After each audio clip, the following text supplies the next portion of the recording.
Hi dolls, welcome back. Today I'm going to be talking about passing privilege.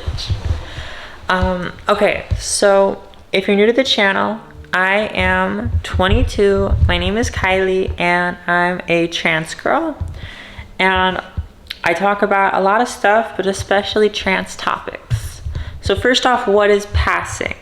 So if you're trans, you were assigned the opposite sex, the opposite gender at birth. So I'm a trans girl, so I was assigned male at birth. What passing is passing as the gender you identify as.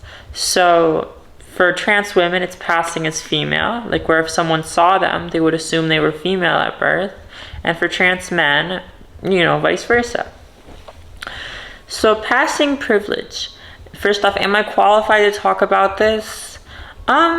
I don't know, post-surgery, I think I pass in most situations. Those who are trans or have a lot of trans friends sometimes have clocked me. But I can definitely tell you before surgery, I was extremely clocky and pretty much everyone would clock me. And what I can say, and the surgery I'm talking about is a facial surgery. If you want to see how I looked before, you can look at all my old videos.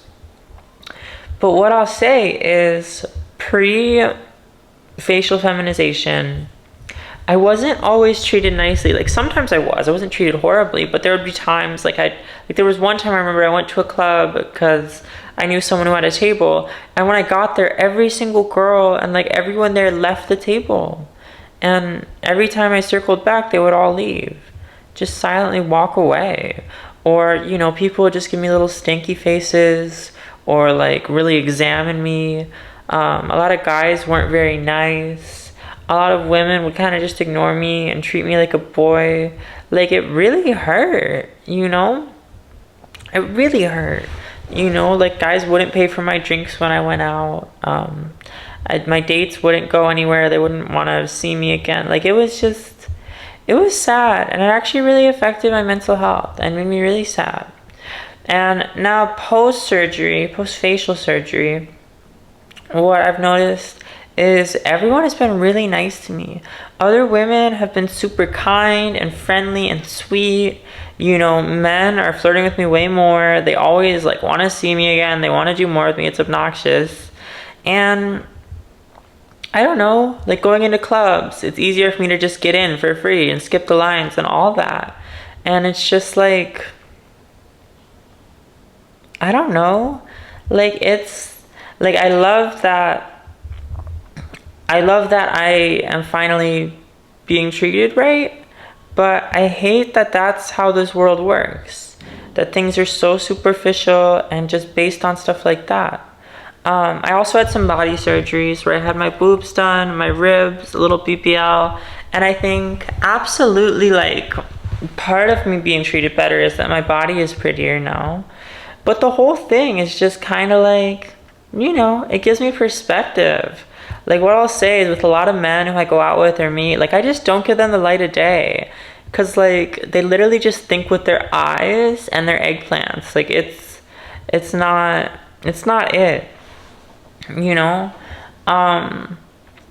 And one thing I'll notice too, now, sometimes people won't clock me, but if I tell them I'm trans, sometimes you'll still get those reactions where the way that they treat you instantly shifts. Especially with girls. With guys, they tend not to care. Sometimes they'll be like, oh, that's not what I'm into, but cool. Most of the time they don't really care at all. It's just oh, okay, yeah, I still like you. But with women, sometimes what you'll get, especially conservative women or women from not big cities, you'll tell them, you'll be like, oh yeah, by the way, blah, blah, blah, or it'll slip out. And you're like, oh, you're trans? Oh, I have a cousin who's trans. She's so pretty. Or, oh, I love that. Yeah, so what's it like being technically a boy?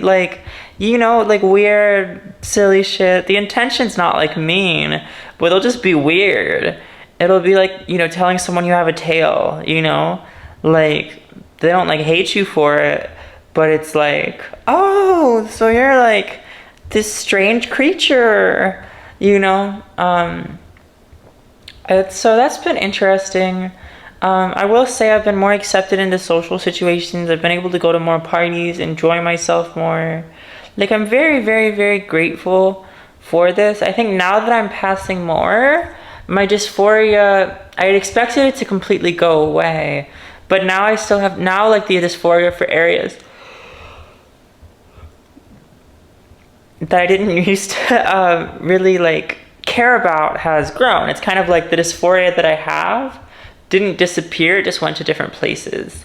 So now like with what's left of my trachea, I have some for there, my collarbones and my shoulders, you know, my feet, my hands, my knees. But yeah, I'd say overall everything has been very worth it. I've been very happy with my results. But yeah, this was a very short video. I guess the other thing I'll say for dolls who are early on in transition, just be patient, let the changes take place. There's nothing wrong with like, you know, not being 100% passing, just own it. You know, society sucks, their beauty standards suck, all that stuff. You know, love yourself first, all that. But yeah, there's definitely been a huge change, and I thought it was I thought it was worth making a little video about. But yeah, anyways, thank you for watching this short little video. Thank you for listening to my rambling. We're almost at 4,000 subscribers. If you want to support me and support the channel, and you've been here this long for this entire video, well, then you might as well subscribe, because it helps me out a lot. And you must have enjoyed my yapping if you stayed this long. And what would really be nice is if you checked out my Instagram. It'll come up at the end of this video. It'll be nice because my Instagram has consistently been at 1/10. Like for every subscriber I have on here, or every 10 I have on here, it's like I have one follower on Instagram. So follow it, show it some love. Also my TikTok, and then also my Twitter. But it's okay, I don't really use that one. Okay, this was a little messy. I'm very tired, but I love you and see you in the next one. Bye.